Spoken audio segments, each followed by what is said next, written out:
Yo, what's going on, guys? We got to talk about these Cavaliers. They are in their last 11 games, 10-1. Last 2 weeks, they are the number one defense, top five, number five offense, according to Cleaning the Glass. Absolutely absurd stats so far this season for the Cleveland Cavaliers. It's been an incredible, season that they've been on. As to me, I think it goes to show how far they've come in terms of, like, this is a team that, in my opinion, if you had gone in the beginning of the year and said they were going to lose Darius Garland and Evan Mobley for half the season, you would say no, this team would not be one of the better teams in the Eastern Conference, that they would look like a team that really is missing a piece or two from being contenders, which, they're about to get two pieces back. Evan Mobley, a fantastic defender, Darius Garland, a fantastic offensive player. Now, obviously, the Celtics and Bucks are, the team. The Celtics are 6.5 games in front of them. The Bucks are 3.5 games in front of them for the first and second place. The Cavaliers are half a game behind the fourth place Knicks. They're in the fifth seed currently, and they're a full game behind the Sixers for third place. So they're in the swing of things, okay? Really in the thick of things. And George Niang, who I interviewed, interview's about to come out. The interview's on hoopshype.com right now if you want to read the written version of it. Video should come out in the next day or so. I got to finish editing it because there's some things that I had to take off that he didn't want me saying, or he didn't want to be on there that we accidentally talked about. But now, look, this is a team that over the few, weeks, they've been just getting great runs from several guys. I mean, Isaac Okoro, me and my roommate were talking about earlier. He's been an absolute guy who, defensively and in transition, he's been playing really good. Obviously, he hasn't become the offensive player that everyone hoped he would, but he's still been someone for them that's really helped them. And if you look right now in the month of January so far, this is a team over the last 11 games. It's been Jared Allen, Karis LeVert, and Donovan Mitchell show, with, Jared Allen being like averaging 17 and 13. That guy is a double machine, having the best facilitating year of his career. This is a team that number one in point and spread differential, and number one in points per opponent points per possession. So the fact that they're in all the defensive stats, and defense wins you championships, they're doing a great job, and they're rebounding and crashing the boards, keeps them out in front. And then you got yourself Donovan Mitchell, of course, the maestro, who's like having a career year in rebounds, assists, hitting his, scoring at the most efficient level. Like, he's literally one of the most gifted scorers in the league right now. I have his shoes. I love them. I wear them for basketball. I'm not a person who wears basketball shoes. Like for normal shoes, I only wear basketball shoes to play basketball. He's great at getting to the rim. He's got this playmaking ability. He's become super efficient and more energetic on defense. It's been fun.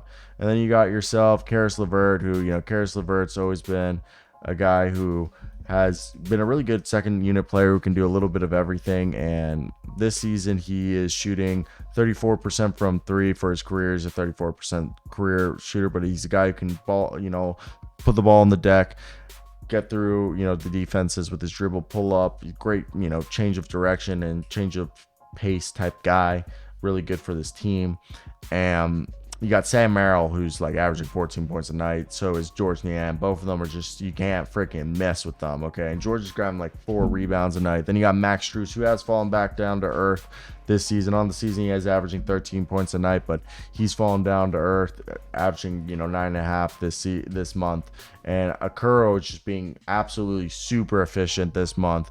He's out here shooting 48% from the field on, about 8-9 points a night. And then you still have Dean Wade and Craig Porter back there. Obviously, Tristan Thompson's gone for the foreseeable future with that suspension. But, I mean, guys, this is a team that's, they're getting down and dirty, okay? Like, I'm very much enjoying what they're doing. And I think if you're a Cavaliers fan, I think it goes to show that they're enjoying what they've been able to put together. And I think the schedule, the run that they're on, 28-16, It goes to show JB Bickerstaff, great freaking coach, against the Clippers, that they snapped that 5-game win streak that they were on. I think Donovan Mitchell had 28 points and 12 assists. Jared Allen, who continued to extend his double-double streak to 15 games, led that Cavaliers to 118-108 win. And I definitely think it's great because Curl had 17 points just in the first half, and Cleveland's 10-1 since January 3rd. I think that was great. They held, Paul George to 3 of 11 shooting, 13 points before he fouled out. And I thought it was really good because, Allen, who finished with 20 points and 17 rebounds, extended the franchise record for consecutive games with double digits in points and boards.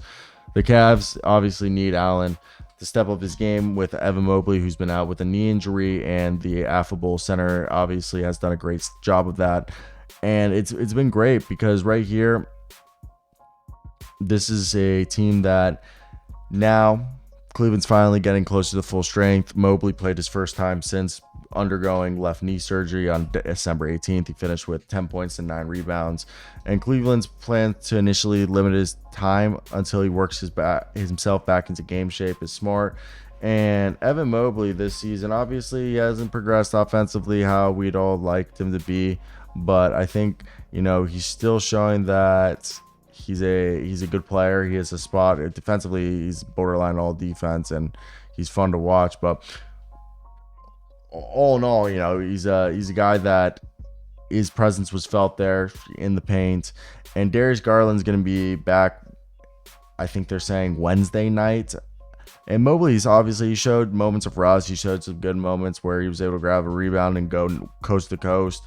And I'm excited for the Cavaliers. I think there's a lot of room for them this season, as they're going to be a team that I think in the playoffs, it's going to be in the right. I mean, they're a team that if they get the right matchups, they really could go on a stretch of games, maybe like the Atlanta Hawks from a few seasons ago, where they were able to go deep into the playoffs with a cast that you might have said was unlikely if that someone had told you that they would go on to the Eastern Conference Finals. So for me, I think it's big that they're going to get Darius Garland back. They got their defense back, and getting a guy like Garland back is huge, because what it'll allow you to do is really, really get that offensive firepower back.